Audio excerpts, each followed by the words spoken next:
Isso. São os 6 e pouco de aposentadoria, mais os 20 que a minha mulher recebia, que passou para 30, mas ela não recebeu nenhum de 30 porque morreu antes. Uhum. Mais ou menos, então, 26 mil, é isso? Não, pode dar 30 mil. 30 mil reais mensais. Tem mais porque tem doação para meus filhos. Uhum. Sabe que eu não tenho... Não, mas o senhor, pessoalmente, só quero saber isso. Eu poderia chegar a quanto? 50 mil? Tá, 50 mil reais mensais. Eu não sei, eu tô tentando chutar aqui, doutor.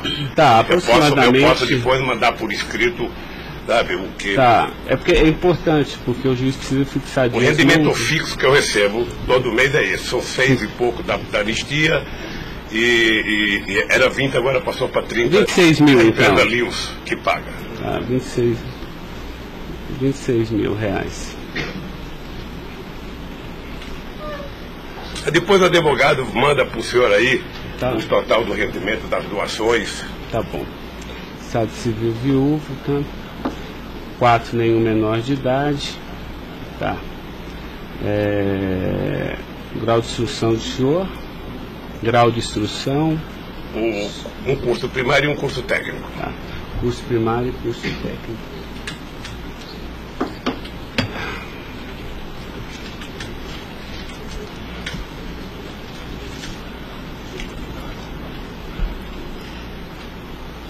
Me dê uma caneta aí, Caio, por favor.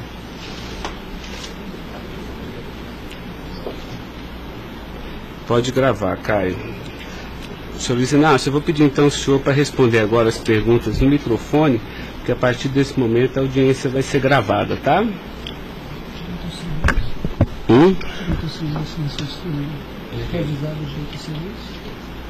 Eu vou avisar ele agora. Vou falar da acusação e vou avisar. Tá? Tá pronto, cara? Tá. Senhor Luiz Inácio, esse momento é o momento do seu interrogatório, tá? A lei lhe garante o benefício de ficar em silêncio em todas as perguntas que eu lhe fizer, as perguntas feitas pelo membro do Ministério Público, pela defesa dos denunciados, inclusive até pela sua própria defesa, tá? Existem 2 denúncias aqui nessa ação penal, envolvendo Delcídio do Amaral Gomes, André Santos Esteves, Edson de Siqueira Ribeiro Filho, Diogo Ferreira Rodrigues, Luiz Inácio Lula da Silva, o senhor, José Carlos Costa Bunlai e Maurício Barros Bunlai, tá? E em síntese, a denúncia fala da existência de uma organização criminosa, tá? Pelo menos do dia 1º de fevereiro de 2015 até 20 de novembro de 2015. E a denúncia narra que todos esses denunciados teriam se esforçado para evitar ou para menos modular e conseguiram retardar a celebração de um acordo de colaboração premiada entre o Ministério Público Federal e Nestor Severo, tá? Depois a denúncia narra que um crime de patrocínio infiel, tá? Cometido pelos denunciados também, e de exploração de prestígio, tá? Bom, o senhor tem conhecimento desses fatos, tá? Né? Eu lhe pergunto, esses fatos que são descritos na denúncia são verdadeiros, falsos? Eu queria que o senhor fizesse uma explanação cronológica do que aconteceu envolvendo a sua pessoa. Os dados são falsos. Eu queria aproveitar a oportunidade, doutor Ricardo, para dizer ao senhor que eu faço política desde os 23 anos de idade. Comecei em 1968 pelo movimento sindical. Depois fizemos as greves mais importantes desse país, depois do regime militar. Depois resolvemos que o sindicato já era muito limitado para a luta democrática desse país, resolvemos criar um partido político. Participei da criação do mais importante partido político de esquerda da América Latina, partido que fez a maior política de inclusão social na história desse país, partido que fez a maior política de combate à corrupção na história desse país. Se nós analisarmos o que aconteceu de 2003 até dezembro de 2014, a gente vai perceber que o Ministério Público, a Polícia Federal, a Controladoria Geral da República nunca tiveram, e a Controladoria nunca tiveram tanto apoio e tantas mudanças legislativas para melhorar a eficácia do combate à corrupção como nós fizemos. E há mais ou menos 3 anos, doutor, eu tenho sido vítima de eu diria quase que de um massacre. Ou seja, eu acho que todos aqui têm dimensão do que é um cidadão que foi presidente da República, que foi considerado o mais importante presidente da história desse país, que saiu com 87% de aprovação de bom e ordem, que fez com que o Brasil fosse respeitado no mundo inteiro e virasse protagonista internacional. De repente é pego de surpresa por manchetes de jornais, por notícias na televisão, todo dia, todo santo dia, no café da manhã, no almoço e na janta, alguém insinuando, tal empresário vai prestar uma delação e vai acusar o Lula. Tal deputado vai prestar uma delação e vai acusar o Lula. Agora vão prender fulano, agora vão pegar o Lula. Agora vão pegar fulano e vai prender o Lula. Prenderam o Odebrecht, vai delatar o Lula. Prenderam o AOS, vai delatar o Lula. Prenderam o Bunlai, vai delatar o Lula. Prenderam o Delfídio, vai delatar o Lula. Prenderam o Papa, vai delatar o Lula. Eu esperando pacientemente. Por isso eu estou muito, muito orgulhoso e prazeroso de estar aqui para poder, na frente de um juiz imparcial, contar a versão desse fato. Primeiro, me ofende profundamente a insinuação de que o PT é uma organização criminosa. Me ofende profundamente, porque é o mais importante partido criado nesse país, criado pelos trabalhadores, dirigido pelos trabalhadores, e que fez nesse país o que ninguém nunca fez. E combater a corrupção não é virtude, é uma obrigação moral e ética. E isso eu aprendi com uma mulher que nasceu e morreu analfabeta. Segundo, esse partido conseguiu fazer com que as instituições fossem fortalecidas. O Ministério Público tinha um apelido de engavetador. No meu governo, pela minha vocação sindical, eu fazia questão de fortalecer a corporação e indicar o representado pela instituição. A Polícia Federal, quantos processos eram engavetados? Quantas pastas sumiram nesse país? No meu governo, a Polícia Federal tinha que fiscalizar, tinha que investigar, teve dinheiro para investimento em inteligência e os delegados sabem como é que eles foram valorizados. E eu dizia, só tem um jeito de ninguém ser pego nesse país, é ser honesto, é não fazer nada errado. Pois bem, a Controladoria Geral da República não existia. Era uma peça de ficção quando eu cheguei no governo. Eu coloquei primeiro o ministro Valdir Pires, ex-governador da Bahia, depois eu coloquei um juiz, o nosso amigo Jorge Age, que quem conhece sabe que não brinca em serviço. E ele sabe que a ordem que ele recebeu é o seguinte, olha, tem que controlar e tem que fazer com que as pessoas saibam que honestidade não é mérito, é obrigação. Pois bem, e agora eu estou nessa... Só sabe o que é levantar todo dia, sabe, achando que a imprensa está na porta de casa porque eu vou ser preso? Ah, porque não sei quem delatou Lula vai ser preso, porque não sei quem delatou Lula vai ser preso. E eu tenho dito, eu duvido, antes, durante e depois, os que estão presos e os que vão ser presos, que tenha um empresário ou um político que tenha coragem de dizer que um dia me deu R$10, ou que tenha coragem de dizer que um dia o Lula pediu 5 centavos para ele. Eu não faço isso porque sou melhor do que os outros, não. Eu faço isso porque quem chegou à presidência da República como eu cheguei, depois de perder 3 eleições, não tinha o direito de errar.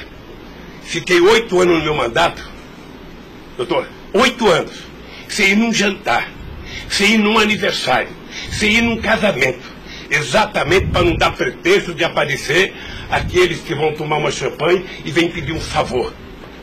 E vem tirar fotografia com o celular para depois explorar essa fotografia.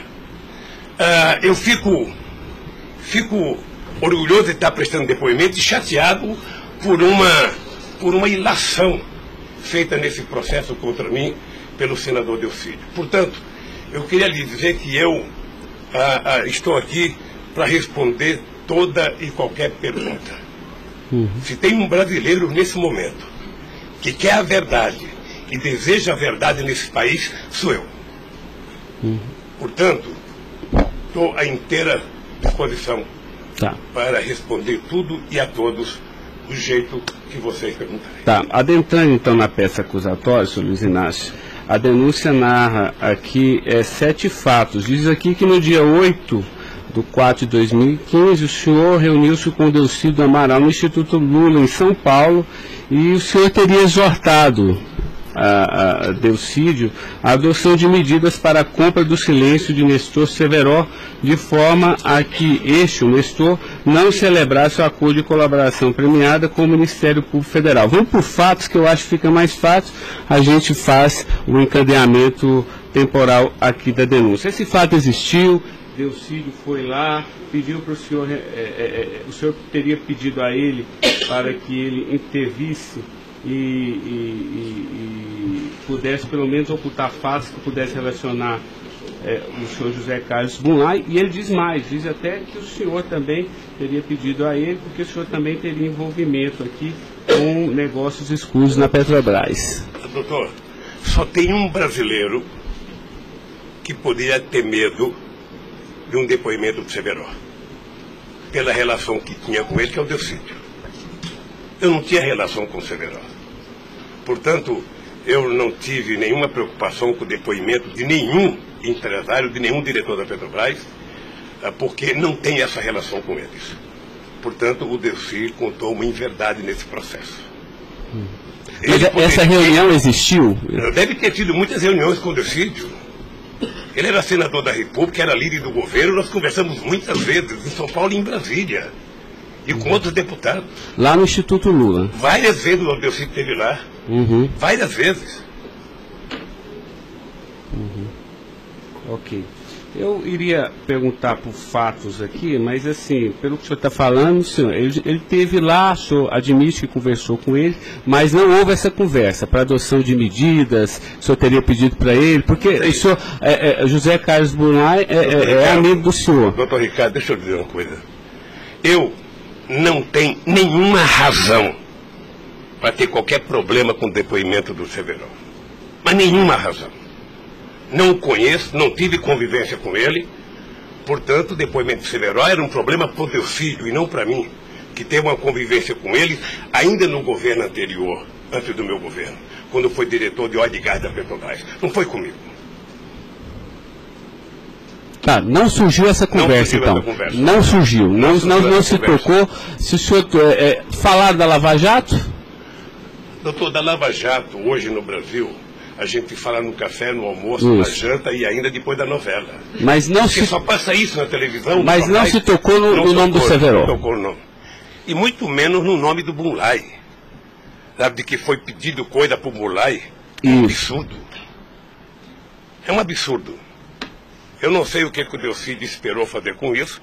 Certamente, depois de preso alguns dias, as pessoas começam a encontrar um jeito de sair da cadeia e resolve jogar a culpa em cima dos outros. Como é que o senhor reagiu quando ele foi preso? Eu tive uma reação que eu sei que ele não gostou, quando ele citou que o juiz da primeira corte, do Superior Tribunal, ele tinha conversado com ele. Eu disse, esse cara é um imbecil, tá? Porque mas nem na morte você citaria se você teve ou não uma conversa com a Suprema Corte sobre um processo. Foi essa reação que eu tive e ele me parece que não gostou da minha reação. Eu fiquei sabendo pela boca de alguns advogados que ele ficou muito chateado porque eu disse que ele era um imbecil. Eu não queria ofendê-lo, apenas achei que a atitude foi equivocada. Tá, eu tenho mais alguns questionamentos, mas depois eu faço na medida que os temas forem agitados aqui pelas partes, tá? O Ministério Público, tem perguntas, doutor? Bom dia. Acabei não vendo a sua chegada, mas não revelo. Em nenhuma dessas reuniões o Delcídio comentou sobre o receio que ele teria sobre as delações do Severo? Não, ele não comentou, mas era sabido por todo mundo que acompanha todo esse processo da relação histórica do Delcídio com o Severo. Tem até um livro publicado por uma jornalista da revista Veja que mostra claramente a relação do Delcídio com o Severo. Era muito antiga, sabe? No governo passado, no governo anterior ao meu, porque ele chegou, acho que até a ser ministro interino de Minas e Energia. senhor acredita que a referência ao seu nome tenha sido útil para o Delcídio conseguir a delação premiada? Olha, por tudo que eu vejo todo dia na imprensa, eu acho que tem alguém instigando de falar meu nome. Eu fico sabendo de notícias, não sei se é verdade, nos blogs, nos colunistas, de que todo dia alguém vai prestar depoimento e fala o nome do Lula, cita o nome do Lula, cita o nome do Lula. Eu canso de ouvir isso todo santo dia, sabe? É bem possível que eu vi uma entrevista dele na Globo News que parecia que tinha recebido o prêmio Nobel da delação, a disfarçatez, sabe? Como ele estava se desenvolvendo, eu fui no Roda Viva. Ou seja, depois que fazem a bobagem que fez, se é que fez, ele teria que jogar nas costas de alguém. Primeiro, sabe, a minha relação com o Delcídio era uma relação institucional. E ele sabe disso. Voltando um pouco, o senhor poderia explicar a sua relação com o Bunlai? Veja, eu conheci o Bunlai na campanha de 2000. O PT governava o estado do Mato Grosso do Sul.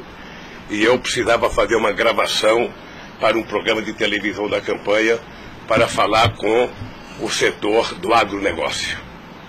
E aí o governador do PT disse que tinha um amigo lá e me levou na fazenda dele, me parece que em Miranda. E eu fui nessa fazenda, uma boa fazenda. Até depois eu fui pescar nessa fazenda, fiquei 4 dias no Rio Miranda, não peguei nenhum peixe. Mas gravei um programa, que foi um programa de sucesso. Depois eu ganhei as eleições e depois estabeleci uma relação com o Zé Carlos Bunlai.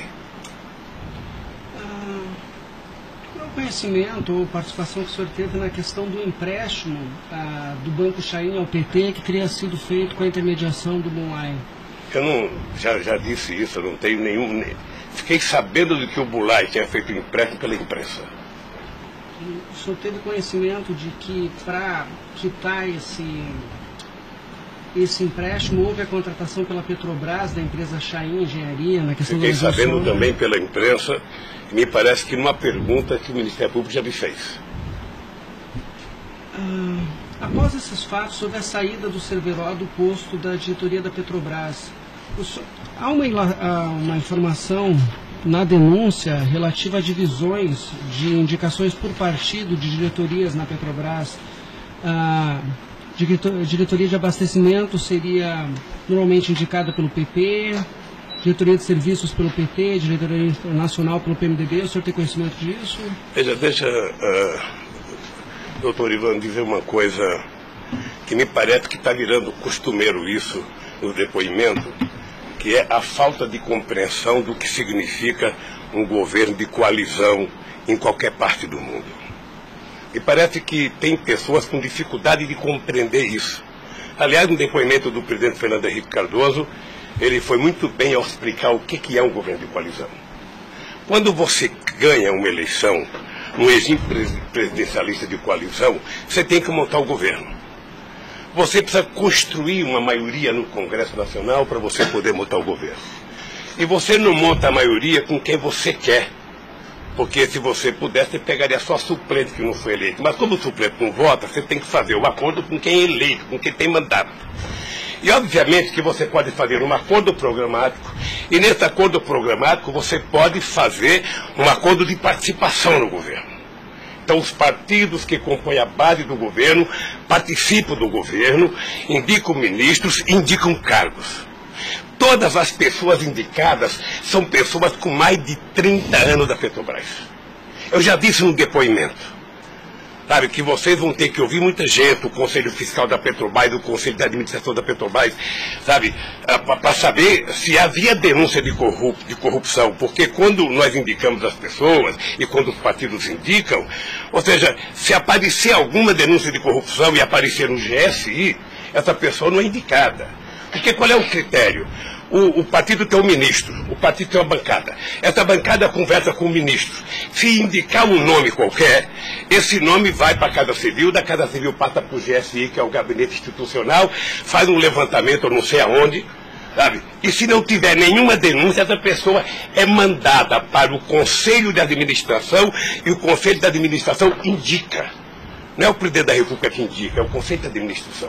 É assim que funciona em qualquer lugar do mundo. Mas, presidente, mas só uma questão relativa a isso. Existe um vídeo no YouTube em que o senhor está inaugurando uma plataforma que o senhor realmente fala que no seu governo a Petrobras se tornou mais transparente e que o senhor participava mais das decisões da Petrobras. É de uma plataforma em Angra dos Reis, isso foi em 2010. Então, deixa, doutor. Aí eu estou lhe perguntando para o senhor explicar. O senhor se lembra desse discurso?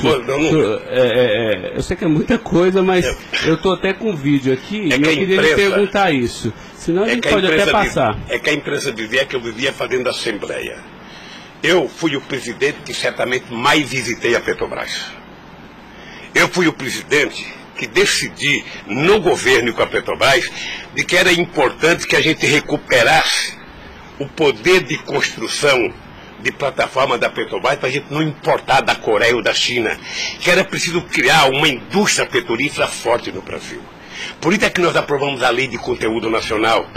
65% de tudo que fosse construído de plataforma sonda teria que ser feita no Brasil, para a gente ter uma política industrial, para a gente definir uma política de engenharia, de ciência e tecnologia, porque o Brasil é um país grande, o Brasil não pode ser um serviçal, o país não é uma republiqueta.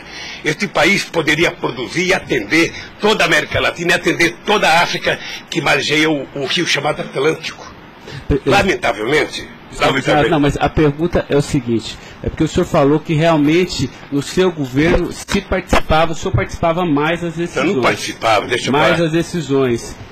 Se o senhor quiser, a gente pode até ter um vídeo, e eu trouxe aqui aí para o senhor explicar. E Delcy também havia falado isso, que depois do mensalão, o governo federal, a presidência da República, participava mais na Petrobras. Isso ele falou. Deixa eu lhe falar uma coisa, o papel do governo, o governo participa na Petrobras através do Conselho da Petrobras. O Conselho da Petrobras tem vários ministros, tinha ministra de Minas e Energia. Tá? Eu, durante todo o tempo da Petrobras, eu só participei de uma reunião de definição da política estratégica da Petrobras. A discussão de investimento para os próximos 20 anos. Se a gente ia recuperar a indústria naval, se a gente ia recuperar a indústria de sonda, de plataforma, se a gente ia discutir, sabe, exportar, se a gente ia fazer a lei de partilha, se a gente ia fazer com que o petróleo voltasse a ser do povo brasileiro, como nós conseguimos fazer. Nessas decisões estratégicas eu participei de uma reunião. Tá, mas de cargo então não. De cargo não. Porque tem o Fernando Soares que fala que o senhor realmente definia também essas questões. Não definia cargo. Quando havia briga no PMDB, ou quem decidia, se não se decidir, era o senhor que realmente... Deixa eu lhe dizer uma coisa para o senhor. O presidente não indica cargo na Petrobras. O presidente recomenda ao Conselho da Petrobras a indicação de tal pessoa indicada por tal partido político a partir da capacidade técnica das pessoas. É assim que funcionava no governo anterior, é assim que funcionava certamente no governo militar, é assim que deve funcionar hoje. É assim que deve funcionar hoje. Porque a Petrobras é uma empresa de engenharia muito poderosa e você não pode ficar colocando gente que não tem expertise para fazer determinadas coisas. Tá. Mas a expressão foi essa aqui, eu anotei. A gente sabe o que acontece lá dentro. O que o senhor quer rever o discurso? Eu não preciso rever, não. Tá. Assim, porque isso me chamou a atenção. A gente sabe, quer dizer, antigamente era uma caixa preta, foi esse o contexto. E agora a gente sabe o que acontece lá dentro. Quais foram os mecanismos que o senhor tomou, então, para que a Petrobras realmente ficasse mais transparente? A fazer com que o Conselho acompanhasse mais as decisões. Porque como a Petrobras é muito grande, entre uma decisão do Conselho da Petrobras, uma aprovação da diretoria e os acontecimentos nas engenharias da Petrobras, são milhares de pessoas que participam daquilo. É por isso que um dia um presidente chegou a falar que ele é uma caixa preta que ninguém sabe. Então vamos tentar saber, sabe? Fazendo com que as coisas funcionem mais democraticamente. Por exemplo, quando nós descobrimos o pré-sal, nós tivemos uma decisão estratégica do que fazer com o petróleo. O petróleo não é das empresas estrangeiras que vêm aqui comprar gás e óleo, não. O petróleo é nosso. Então eles vão ter que pagar para o governo. É por isso que nós aprovamos 75% do ROT para a educação. É por isso que nós aprovamos a partilha, que é o que incomodou muita gente no mundo, o que incomodou as grandes petroleiras. É esse país que tinha complexo de vira-lata, virar dono do seu nariz. Okay. Eu sei que isso incomodou muita gente. Incomodou muita gente no mundo inteiro. Sabe, e agora estão tentando desmontar. Porque um país que não se respeita, um país que não tem soberania, um país que não tem empresas de porte extraordinário como a Petrobras e vende tudo, sabe, sinceramente, não é um país. Ok. Doutor Ivan, só porque o senhor tocou no tema, eu quis aproveitar, tá? Mas pode continuar, pode prosseguir. A pergunta é relativa à diretoria internacional, que ela foi ocupada pelo Cerveró e depois pelo Zelada. Ambos foram indicações do PMDB ou o Cerveró foi indicação do PT e o Zelada... Não, eu já tive a oportunidade de dizer isso. Isso foi indicação do PMDB. Ambos? Não sei se de todo o PMDB ou da bancada do PMDB de Minas Gerais, que foi indicado o Zelada para diretor internacional da Petrobras. O critério é o mesmo. O Zelada foi indicado, passa na Casa Civil, passa no GSI e é mandado ao Conselho da Petrobras, que decidem. Não, perfeito. Mas e o Cerveró? Ele tinha sido indicado anteriormente pelo PT ou pelo PMDB? Pelo PMDB Pelo também. PMDB. Eu acho, eu falo quase com certeza absoluta pelo PMDB. É o que diz Eu falo quase que com certeza absoluta. A pergunta é o seguinte, com a troca pelo Zelada, a saída do Cerveró desse posto de diretoria, ele acabou sendo indicado para a BR Distribuidora. No próprio depoimento do Cerveró, ele afirma que isso teria sido como um reconhecimento pelo papel que ele prestou no auxílio da contratação da Chain pela Petrobras, na questão do navio sonda. Me parece que ele não diz isso exatamente. Me parece que ele utiliza a palavra acha que foi isso. É diferente de dizer que ele disse. Ou seja, ele acha que foi isso. Deixa eu lhe falar uma coisa. Eu não conheço o Cerveró. Conheço agora que ele ficou famoso. Tá? Quando eu vi o Cerveró, eu vi a en passant em reuniões coletivas. Portanto, eu não tinha nenhum interesse de tirá-lo e nenhum interesse de colocá-lo. Nenhum interesse. Para mim, se uma força política que compunha o governo indicasse ele ou outra pessoa e tecnicamente ele fosse reconhecido pelo conselho da empresa que o indicou, para mim estava perfeito. E veja, durante todo esse período não houve uma única denúncia contra nenhum deles. A denúncia começou a acontecer porque o juiz Moro começou a fazer escuta durante 8 anos num bandido chamado Rousseff, e aí então, em 8 anos dá para pegar alguma coisa. Pegou esse negócio.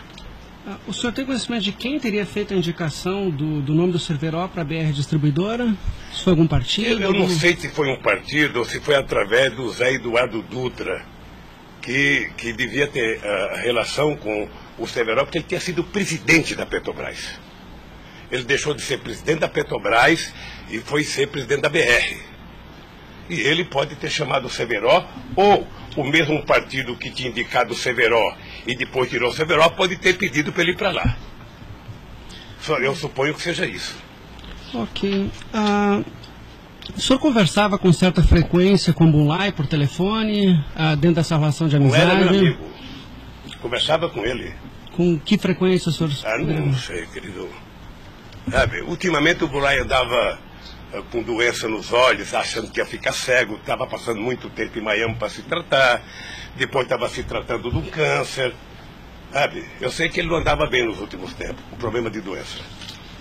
Porque a denúncia cita algumas ligações de um telefone que pertenceria ao Instituto Lula. O senhor utilizava esse telefone do Instituto Lula para conversar com o Bulay também, ou normalmente só o seu celular? Mas qual é o crime do Bulay ligar para mim? Não, eu estou tentando esclarecer os fatos, presidente. Eu conversava com o Bulay, tinha um profundo respeito pelo Bulay, um profundo respeito. O Bulay sabe perfeitamente bem que a relação que ele tinha comigo não permitia que discutisse qualquer negócio, porque eu não levo para casa ninguém para discutir negócio. O negócio eu discutia no palácio. Mas o senhor sabe se ele utilizava o nome do senhor? Porque o Salim Chain e o Fernando Chain confirmam que José Carlos Mulay disse que Luiz Inácio Lula da Silva interveio na contratação da Chain pela Petrobras. Está descrito na peça do Ministério Público. Doutor, se o senhor soubesse quanta gente usa o meu nome em vão, de vez em quando eu fico pensando para as pessoas lerem a Bíblia, para não usar tanto meu nome. Não. Tem gente que faz campanha financeira em meu nome, tem gente que é candidato em meu nome, tem gente que faz panfleto dizendo que eu estou apoiando, tem gente que coloca a fotografia minha dizendo que eu estou apoiando ele, sabe? Não tem como fazer isso. Se alguém falou, sabe? Se alguém falou, somente o Zé Carlos Bunlai pode provar isso, ou o Chaim na frente dele. Eu duvido que o Zé Carlos Bunlai, ou algum outro empresário, ou algum outro presidente que já prestaram depoimento, diga que um dia eu chamei ele para conversar sobre tal coisa, sobre qualquer coisa. Sabe por quê, doutor? Porque eu tinha noção de que o único jeito de eu governar esse país dignamente era não permitir qualquer promiscuidade na minha relação com os agentes empresariais ou os agentes políticos. A afirmação seria que o senhor estaria abençoando o negócio da Chaim pela Petrobras. Não...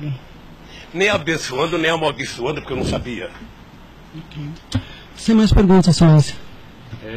A defesa, então, a sua defesa vai ser a última a perguntar. A sua defesa de Delcídio Amaral.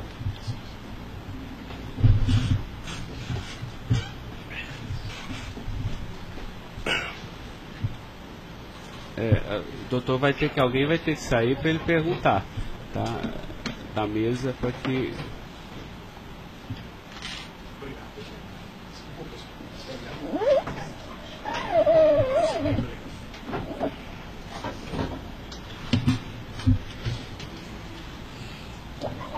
Bom dia. Bom dia. O senhor já mencionou que, de sua parte, não haveria nenhum receio na delação de Nestor Cerveró. A indagação que eu faço é se, da parte de Bunlai, seu amigo, se ele lhe confidenciou algum receio da delação do Cerveró. Nunca. Ele mencionou se conhecia o Cerveró. Quem, o Bunlai? O Bunlai. Não, nunca falou comigo do Cerveró. Nunca falou comigo do Cerveró. Nem tampouco o senhor soube se ele... Quem falava comigo do Cerveró era o Delcídio. Que era amigo do Cerveró. Amigo do filho do Cerveró. Perfeito.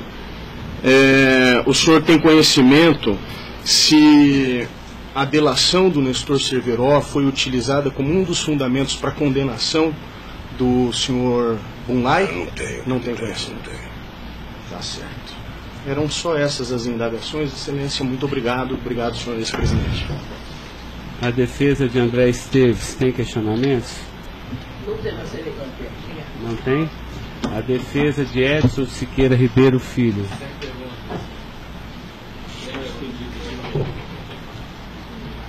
A defesa de Diogo Ferreira Rodrigues.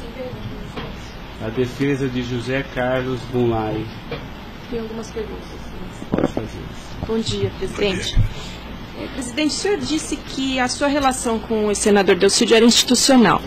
Mas o senhor sabe qual era a relação do senador Delcídio com o José Carlos Bunlai? Eles tinham alguma amizade? Eles tinham alguma proximidade? Veja, a impressão que eu tenho era que era muito pequena a relação dos dois. E parece que o José Carlos Bunlai não tinha muita relação com o Delcídio.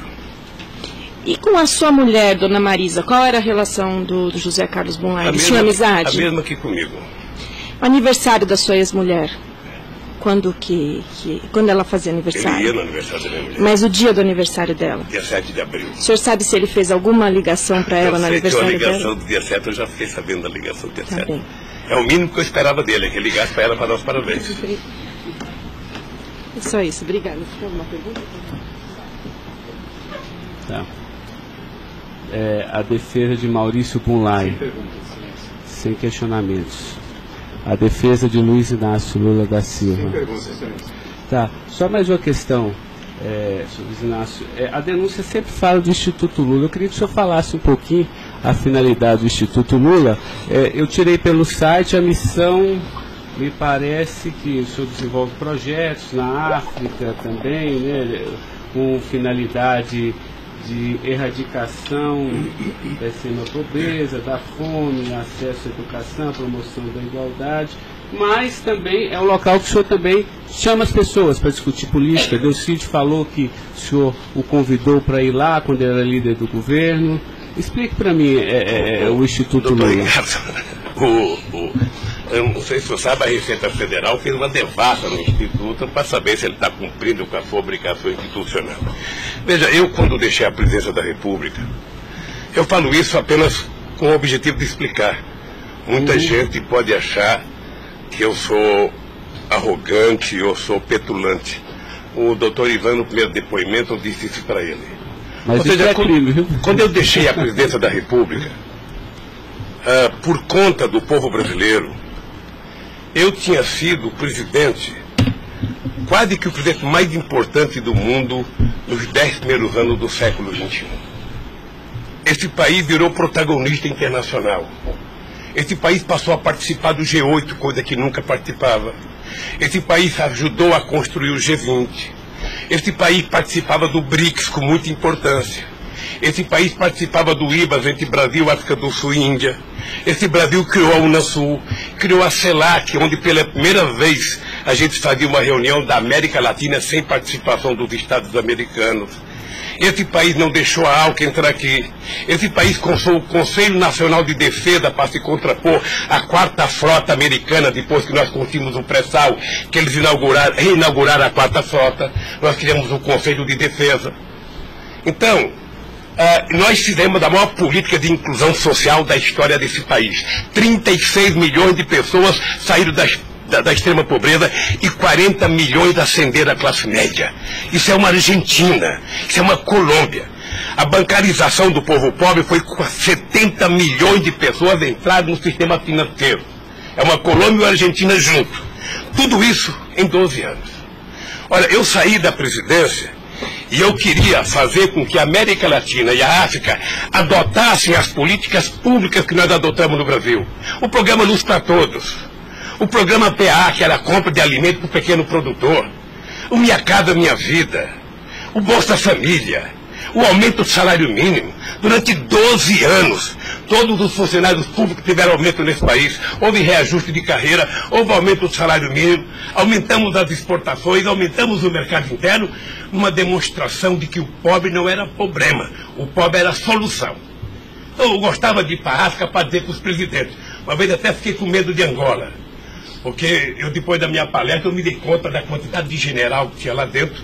E eu falei o seguinte, é preciso diminuir o dinheiro das Forças Armadas e colocar dinheiro para os pobres. Porque o pobre não entra no orçamento.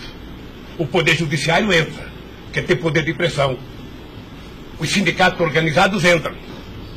Sabe? Todo mundo entra, o pobre não entra. O pobre está lá, desgraçado, abandonado, ninguém olha por ele. Agora, coloque ele no orçamento. Deixa ele começar a ir no shopping. Deixa ele começar a comprar carne, comprar iogurte, comprar meia, comprar sapato. Nesse país ficava incomodado porque pobre comprava dentadura com o dinheiro que a gente dava do Bolsa Família. E eu queria ensinar isso. Eu queria ensinar as pessoas a compreenderem que o pobre no Brasil e no mundo seria a solução se a gente desse a ele o mínimo necessário. Foi por isso que eu não quis criar uma ONG. Criei um instituto para poder viajar o mundo tentando mostrar o exemplo do que esse país fez em tão pouco tempo. Mas o que Delcídio, porque ele disse aqui que algumas vezes o senhor chamou ele lá. Em que ele se encaixa aí? É que eu não sabia, doutor.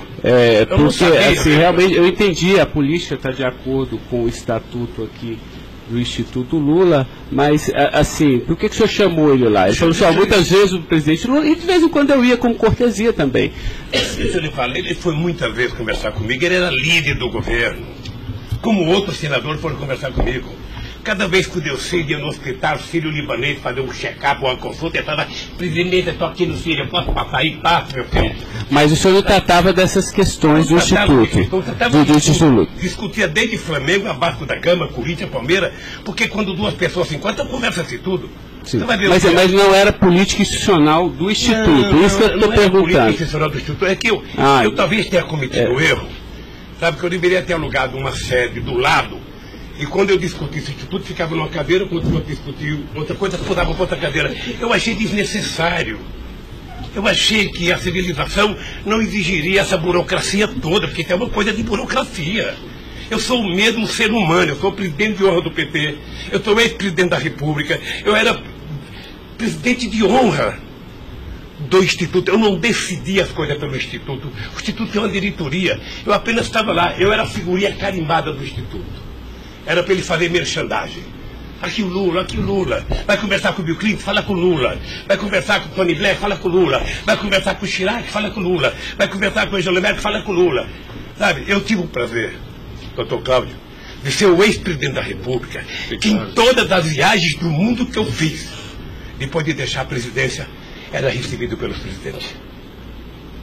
Esse era o status quo do Brasil. Hoje nós estamos numa situação em que o presidente não tem coragem na Bolívia. Então o país, que era um motivo de orgulho, virou um motivo da tristeza. Pela pequenez que esse país tomou dimensão nos últimos anos. Não, eu não estou emitindo nenhum juízo de valor, mas assim, o que eu quero saber é assim, o senhor também chamava pessoas como o líder do Delcídio para conversar sobre outros assuntos. Chamava dirigente sindical, chamava gente do LGBT, chamava negro, chamava índio, chamava todo mundo. Isso. Ali, eu vou dizer uma coisa, sabe qual é o apelido do Instituto? Sabe? Não sei, nunca fui. Posto Ipiranga. Lamentavelmente é assim. Mas não é por causa do Instituto, é por causa do personagem. Sabe? Então todo mundo fala, tem problema em tal lugar, Posto Ipiranga. Tem problema em tal lugar, Posto Ipiranga. E sabe que eu tenho orgulho disso. Eu tenho muito orgulho de fazer 36 anos que eu deixei o movimento sindical e ainda sou amigo de todos os sindicalistas, de todas as correntes, da Força Sindical à CUT. Sou amigo de todos os partidos políticos. Então, se isso é um pecado, se isso é um erro jurídico, se isso incomoda o Ministério Público, a Polícia Federal, sei lá quem, eu vou alugar uma salinha na porta. E sento lá e atendo, e vou deixar em paz, porque não é possível. Não é possível, sinceramente, doutor, sinceramente. Eu quero lhe agradecer a oportunidade de vir prestar esse depoimento. Eu estou com muita coisa na garganta para falar. Eu estou cansado de ver procurador dizer que não precisa de prova, que ele tem convicção. De juiz dizer, eu não preciso de prova, eu tenho fé, vou voltar com fé. Eu quero provas, alguém tem que dizer, qual é o crime que eu cometi, aonde que eu cometi. Chamar o PT de organização criminosa, se dependesse de mim, cada deputado do PT, cada vereador do PT, cada militante, abrir um processo para quem dizer provar qual é a quadrilha. Porque eu estou cansado, doutor. 71 anos de vida, eu cansei. Cansei de ver as instituições que eu ajudei a criar desde a Constituinte para valorizá-las, desprestigiadas por comportamento pessoal. Gente que agora, gente que não pode abrir a geladeira, que vê o orgulho já começa a dar declaração. Gente que liga o barbeador, começa a falar achando que é o microfone do rádio. Eu cansei disso. Eu sempre valorizei o Ministério Público. Eu sempre valorizei a Polícia Federal. E sempre valorizei o Poder Judiciário. Os ministros podem lhe dizer. Eu indiquei quase todos. Nunca pedi para eles um favor pessoal. E não peço. Porque a instituição tem que ser forte, não para me ajudar, para garantir a democracia desse país. Lamentavelmente, tem pessoas que não pensam assim. Eu, quando vejo um jovem procurador ir para a televisão falar 1h30 e depois dizer, não me peçam provas, eu tenho convicção, não dá, doutor.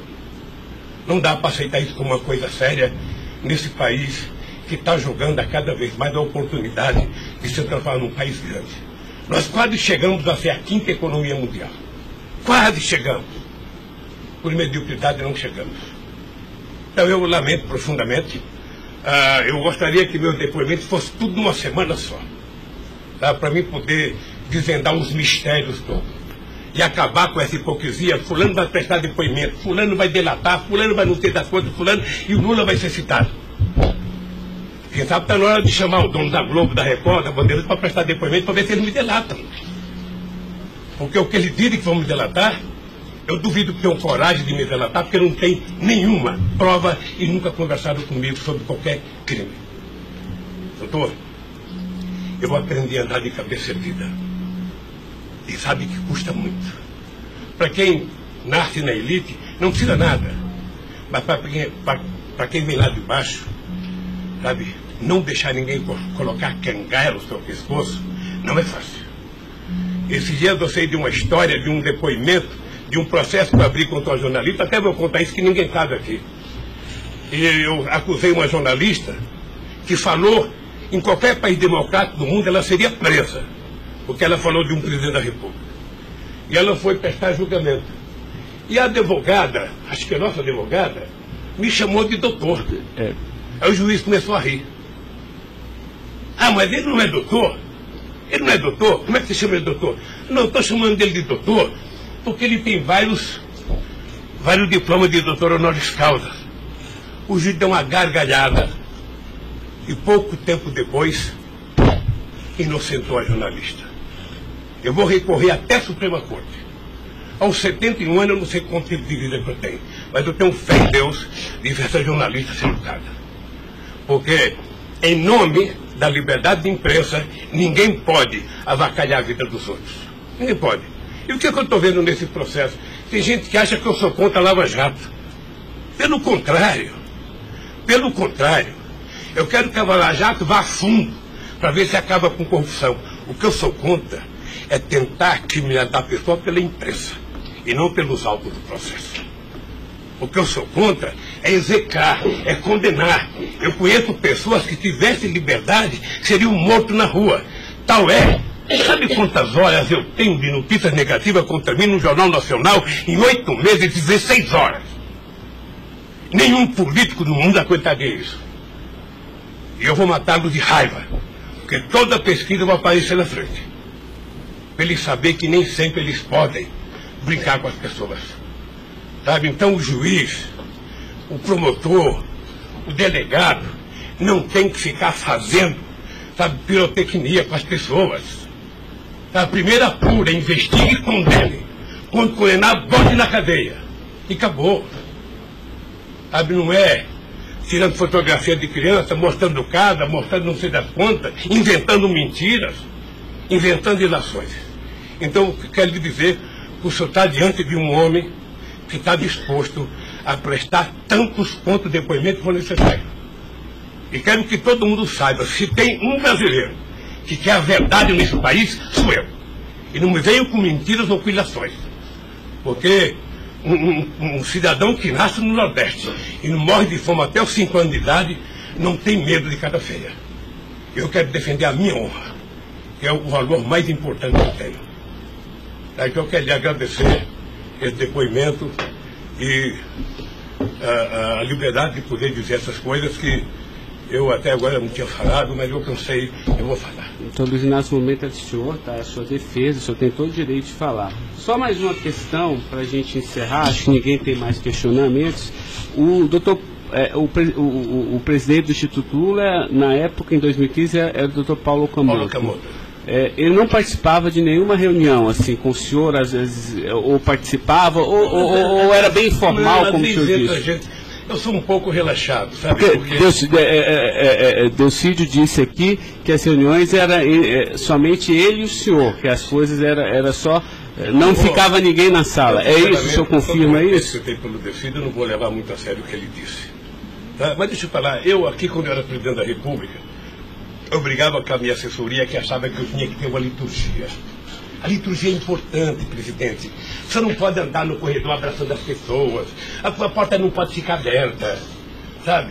Então, no Instituto, sabe, tem hora que a conversa é pessoal, tem hora que entra 10 pessoas, 5 pessoas, 6 pessoas, 4 pessoas. Mas de total transparência, é isso que o senhor quer falar? Quando uma conversa sigilosa, eu faço uma conversa sigilosa, sabe? Ok. Tá bom. Agradeço a presença do senhor para esclarecer os fatos, tá? Ninguém tem mais questionamentos, então está encerrado a audiência. Na fase do 400...